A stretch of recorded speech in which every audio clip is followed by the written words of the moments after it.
va maintenant eh bien, donner la parole à France Télévisions, puisque Laurent-Éric Lelay est avec nous, avec la diffusion sur France Télévisions des Jeux Olympiques et Paralympiques. Témoignage de Laurent-Éric Lelay maintenant, pendant une dizaine de minutes, 15 minutes. Laurent-Éric, merci beaucoup. Merci Gaël.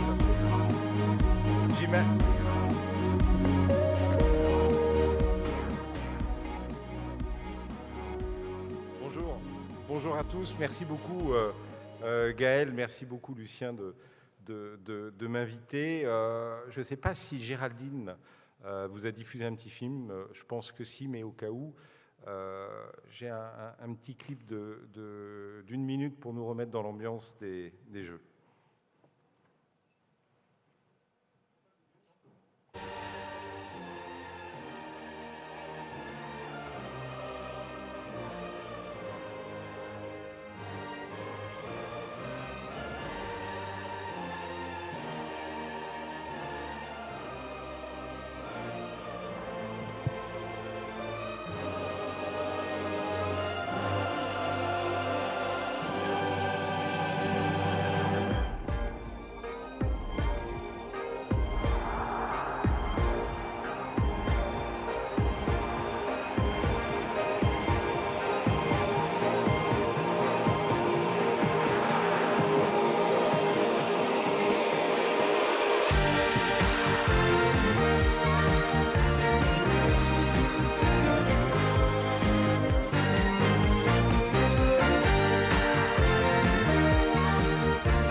Merci. Un très grand moment, moi j'ai l'impression que c'est il y a des années, mais en fait c'était il y a quelques semaines. Et ce que j'avais envie aujourd'hui de vous raconter, c'est comment à France Télévisions, on a construit la manière dont on allait présenter aux Français ces deux fantastiques événements. Et pour commencer, j'ai envie de revenir 6 ans en arrière, le 23 juin 2017, c'est la date de la journée olympique. Et à l'époque, Paris n'est qu'une ville candidate pour l'organisation des Jeux. Et pour montrer la volonté de Paris de faire des Jeux extraordinaires, le comité de candidature a l'extraordinaire idée de construire sur la Seine une piste d'athlétisme, je ne sais pas si vous vous rappelez, sur une barge flottante. Teddy Riner y a couru un 100 mètres. Emmanuel Macron, tout juste élu, viendra y jouer au tennis et il nous donnera à nous, France Télévisions, sa première interview en tant que président de la République pour officiellement apporter son soutien à la candidature. À cette époque, France Télévisions n'a pas encore les droits de diffusion des Jeux de 2024, mais on a décidé de couvrir en direct l'événement parce que pour France Télévisions, c'est un premier signal de positionnement en amont en tant que diffuseur naturel des Jeux Olympiques et légitime pour cet événement qui n'est à cette date qu'un projet. Alors après, vous connaissez l'histoire, le CIO confie à Paris l'organisation des Jeux quelques mois plus tard, c'est le 13 septembre 2017. On acquiert auprès de nos amis de Warner Bros. Discovery les droits des Jeux Olympiques en avril 2019 et un petit peu plus tard auprès du comité d'organisation, ceux des Paralympiques. Et donc nous voilà dépositaires de l'immense, mais ô combien belle responsabilité d'être le média qui fera vivre les Jeux Olympiques aux Français. Pour faire ça, notre présidente Delphine Ernotte, elle nous demande, et je la cite, « Je veux que durant 1 an, France Télévisions fasse des Jeux Olympiques et Paralympiques une immense fête populaire pour tous et que ça soit l'événement le plus inoubliable de la télévision française. » Rien que ça. Donc l'ambition est effectivement très très grande. Et c'est pour ça qu'on va concevoir un dispositif éditorial qu'on ne veut jamais vu et qui va mobiliser pas simplement la direction des sports de France Télévisions, mais l'ensemble de l'entreprise. D'habitude, vous savez, en télévision, et d'ailleurs dans les médias en général, le traitement éditorial d'un grand événement sportif, il commence quelques jours avant, quelques semaines avant. Mais pour les Jeux Olympiques et Paralympiques de Paris, notre idée est de débuter notre traitement éditorial très en amont. afin de raconter l'histoire de sa préparation, de l'amplifier peu à peu, l'intérêt du public et l'attrait de tous les Français pour cet événement qui est, à l'époque, un enjeu fondamental. Ainsi, on couvre toutes les annonces du comité d'organisation. Je ne vais pas toutes vous les citer, mais je me rappelle, c'était le 14 novembre 2022. Tony Estanguet annonçait les mascottes des Jeux. Et on les avait accueillis au JT de France 2. Et à l'époque, elles avaient fait déjà beaucoup parler d'elles avant de devenir un des grands objets symboles de ces Jeux olympiques. Mais c'est surtout un an avant que notre traitement éditorial s'est accéléré. Le 25 juillet 2023, à peu près un an avant les Jeux, on décide d'organiser un grand concert événement sur le parvis de la mairie de Paris. Et surtout la veille, on lance une émission quotidienne de 26 minutes qui s'appelle Aux Jeux citoyens à 20h30 sur France 3, qui va tous les jours parler des Jeux olympiques.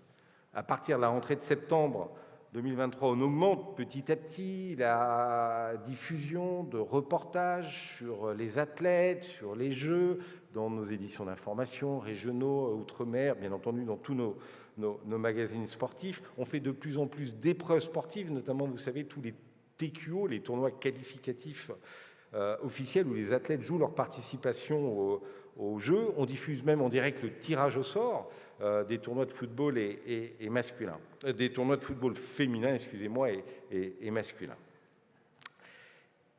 Et c'est le 8 mai 2024 qu'on amplifie ce dispositif. Le 8 mai 2024, vous vous rappelez, c'est l'arrivée de la flamme à Marseille. Sur France 2, la journée entière est consacrée à l'événement, avec des émissions spéciales et même un concert événement le soir depuis le port de Marseille. C'était un concert de rap. Je ne sais pas si vous vous rappelez, c'est vrai que diffuser du rap sur une grande télévision nationale en direct, c'est pas courant, surtout qu'en face, il y avait la finale de la Ligue des Champions. Mais on a quand même fait plus de 2 millions de téléspectateurs et sur l'ensemble de la journée, France 2 était la première chaîne. Il y avait plus de 200 000 Marseillais, ou en tout cas Français, sur le port de Marseille. Ça en a étonné plus d'un et c'est vrai que là, on a pu voir peut-être un premier signe de l'attente des Français pour ces Jeux olympiques. Mais cette journée du 8 mai, elle marque aussi le lancement de notre chaîne numérique Paris 2024, une chaîne qui est disponible sur la plateforme France.tv. Et cette chaîne, on la lance à ce moment-là parce qu'on veut proposer quelque chose qui n'a jamais été fait, c'est de suivre en direct et en intégralité le parcours de la flamme olympique. Et ça, c'est une grande innovation qu'on a apportée à ces Jeux, qui était de suivre en direct le parcours de la flamme et de pouvoir voir toutes les étapes qu'elle franchissait, toutes les personnes très fières qu'il a portées, et surtout tous les Français qui ont jalonné ce parcours de la flamme. On a continué notre programmation, on a diffusé bien évidemment beaucoup de documentaires, dont celui célèbre des frères Naudet qui raconte les coulisses de la préparation des Jeux.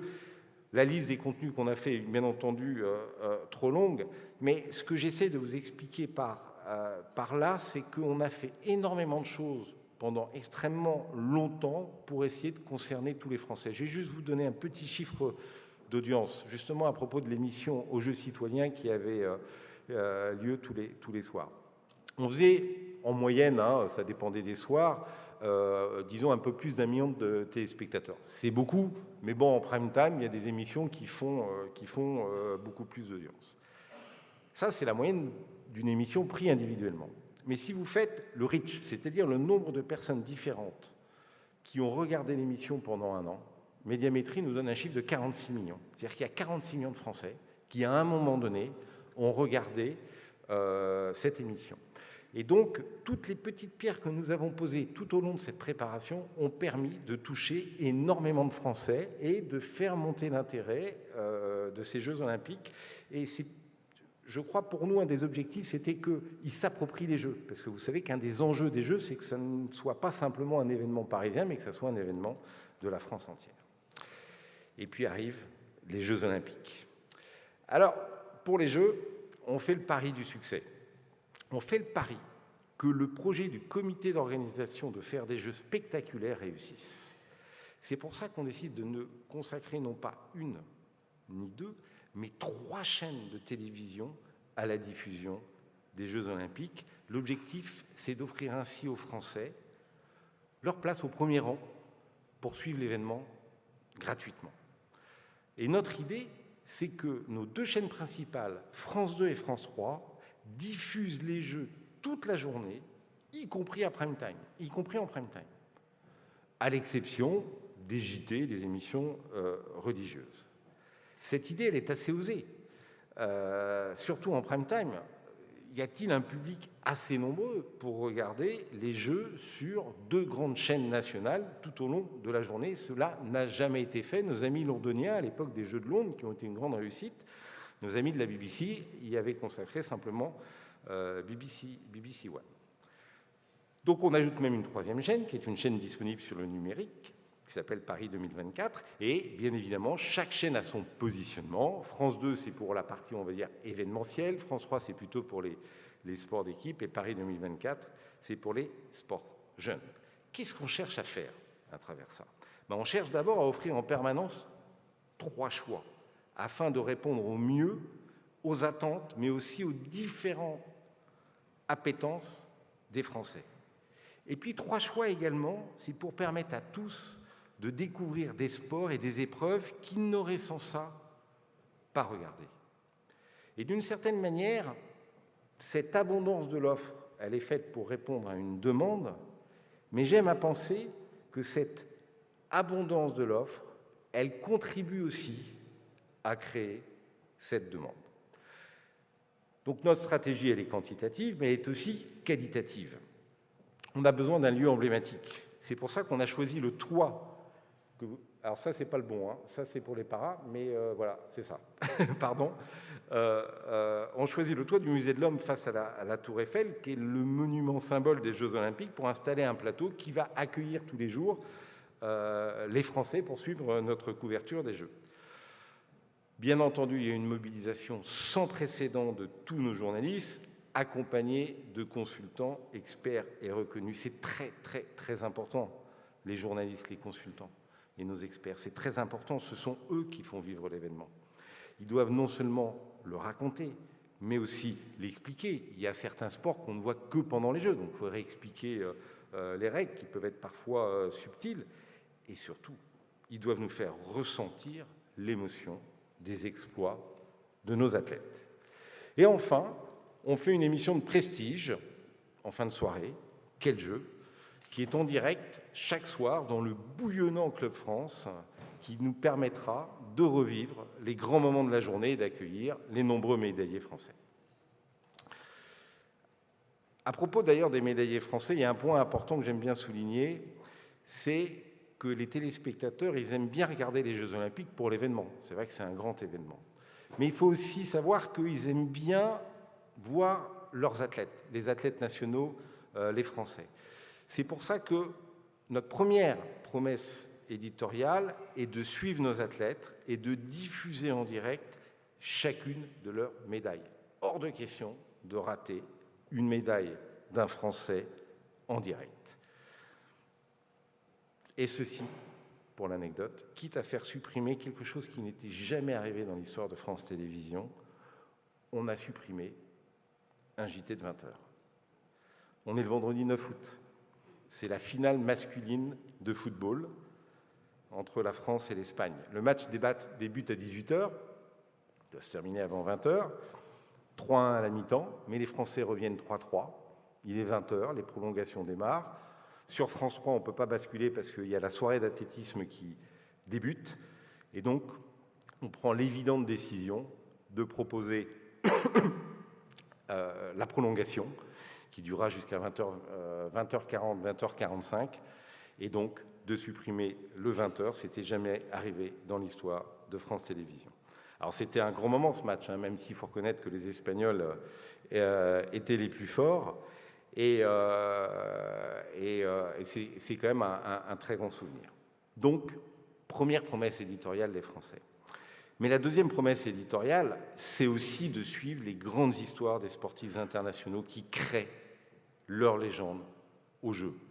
Les Français avaient envie de voir Simone Biles, les Français avaient envie de voir Simondo Duplantis aller battre un record du monde, les Français avaient envie de voir le retour de Nadal à Roland-Garros, les Français avaient envie de savoir qui allait gagner le 100 mètres. Et ça, les Français, les téléspectateurs, avaient envie de vivre ces histoires. Et c'est pour ça que cette deuxième promesse éditoriale, elle était très importante pour nous. Le sport, les Jeux Olympiques, source d'émotion et source de partage.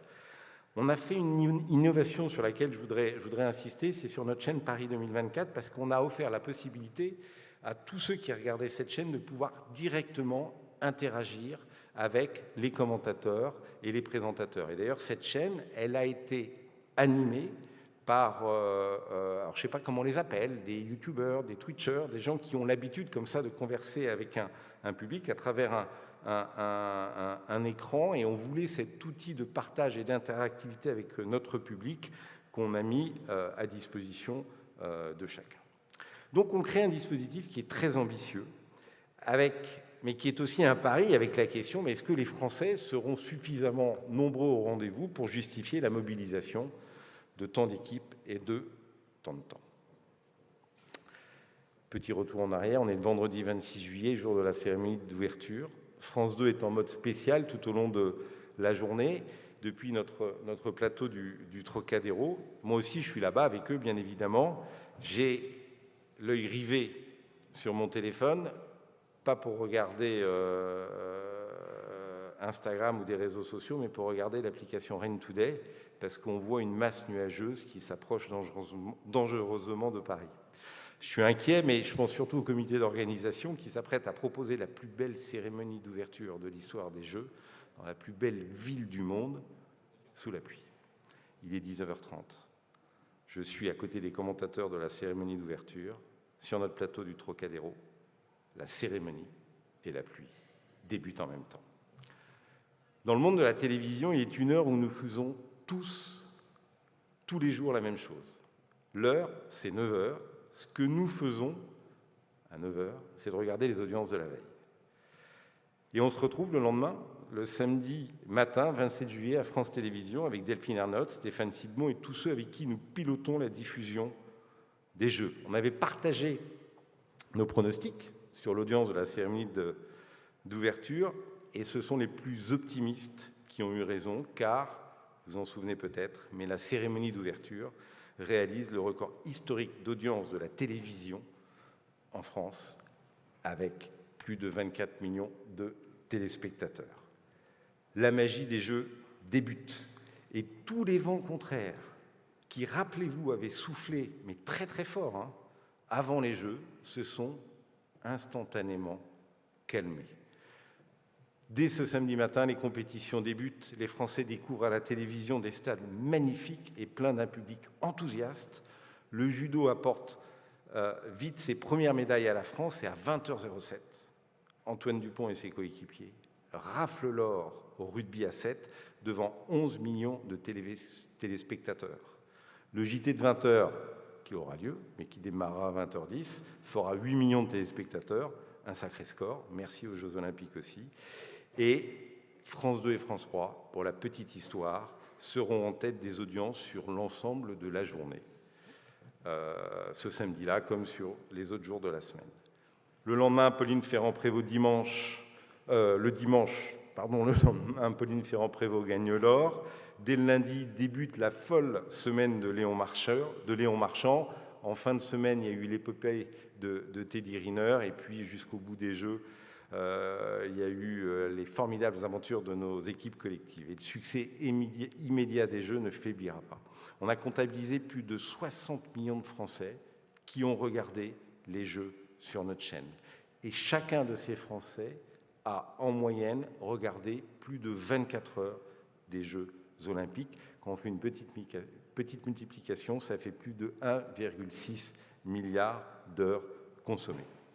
Notre chaîne numérique sur France.tv touche plus de 11 millions de téléspectateurs, et vous vous rappelez la possibilité d'interactivité dont je vous ai parlé tout à l'heure. Ça a touché plus de 1 million de personnes qui l'ont regardé. Il y a 200 000 personnes qui ont participé au chat et qui ont pu interagir Alors on n'a pas répondu aux 200 000 personnes, mais ils ont pu poser des questions, répondre à des sondages. Les Jeux se terminent par une cérémonie de clôture qui réunit 17 millions de téléspectateurs et on pense qu'on peut un peu souffler, mais non, parce qu'on doit tout de suite se remobiliser sur les Jeux paralympiques. Et la ligne des Jeux paralympiques, elle se veut également inédite. Et là, notre pari, c'est de proposer la diffusion de l'événement 24 heures sur 24, en alternance, sur France 2 et sur France 3.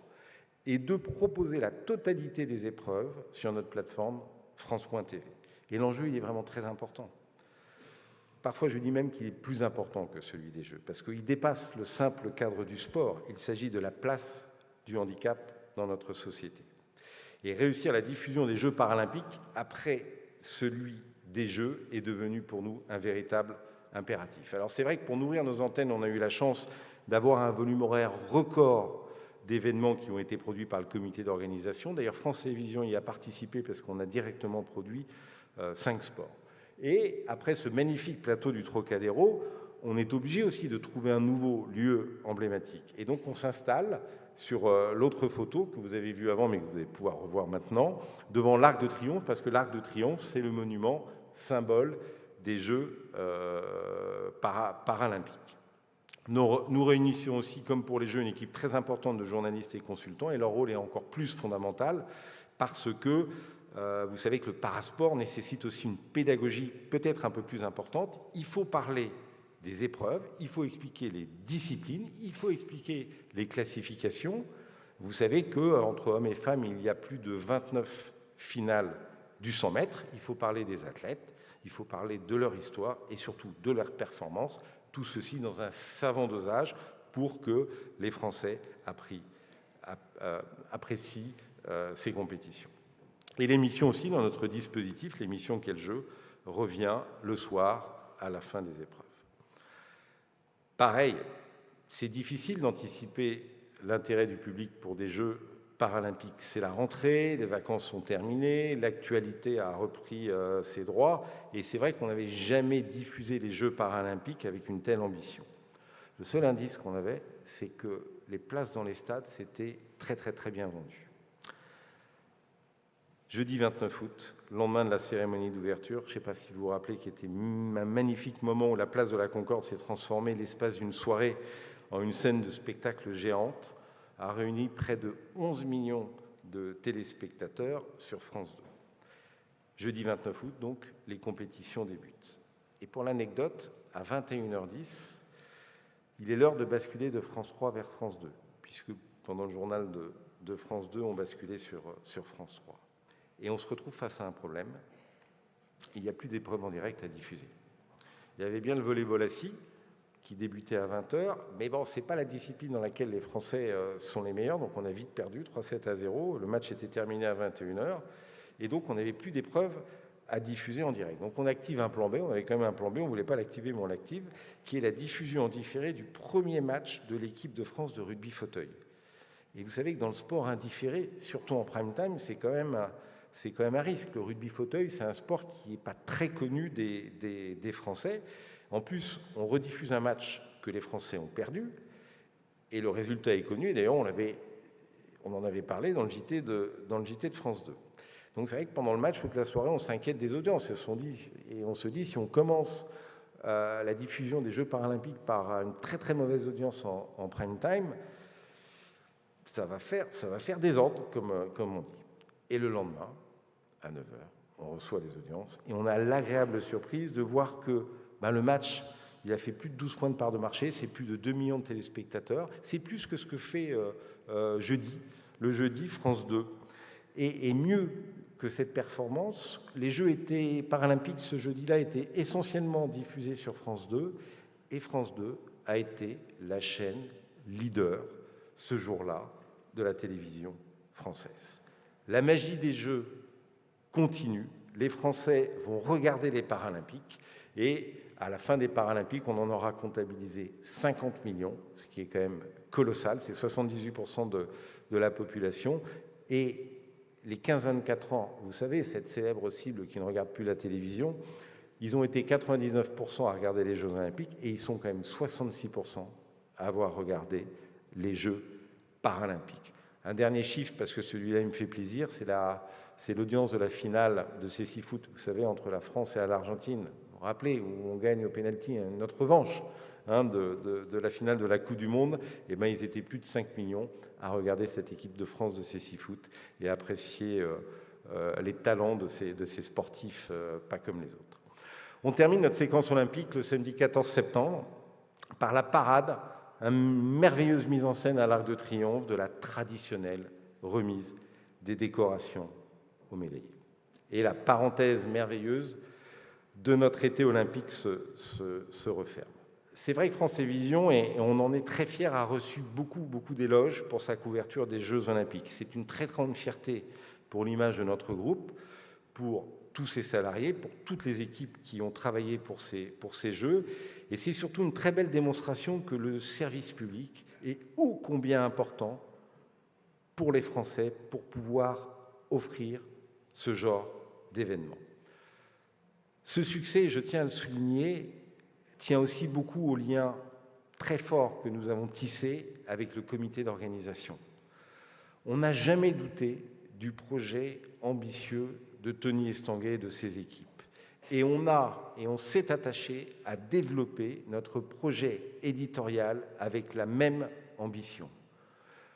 La ferveur du public dans les stades, elle était vraiment incroyable. Voir le Stade de France plein dès les premières heures du matin pour les séries de l'athlétisme, c'est véritablement impressionnant. Ça se voit à l'antenne et ça donne aux téléspectateurs l'envie de regarder. Merci à tous les sportifs et aux parasportifs de nous avoir fait rêver du début à la fin de ces Jeux. Merci aux sportifs français, surtout, j'ai envie de dire, en fait, d'avoir fait le job et de nous avoir amené autant de médailles. Et puis, merci aux Français de nous avoir fait confiance et de nous avoir regardés. Et ce petit film Merci qu'on a diffusé juste après les Jeux paralympiques.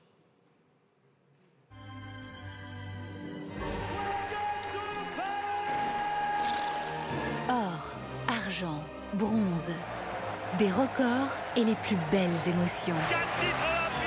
Nos athlètes olympiques et paralympiques nous ont fait vibrer au-delà de toutes nos espérances. C'est incroyable, championne paralympique à domicile. 139 médailles pour les tricolores, du jamais vu. Un spectacle quotidien inoubliable et beaucoup de joie dans tout le pays. Bravo et merci à tous ces champions qui se sont dépassés.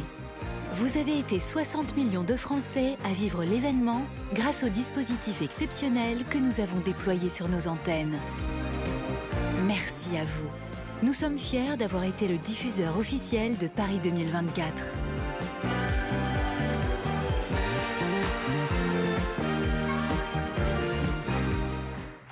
Merci beaucoup.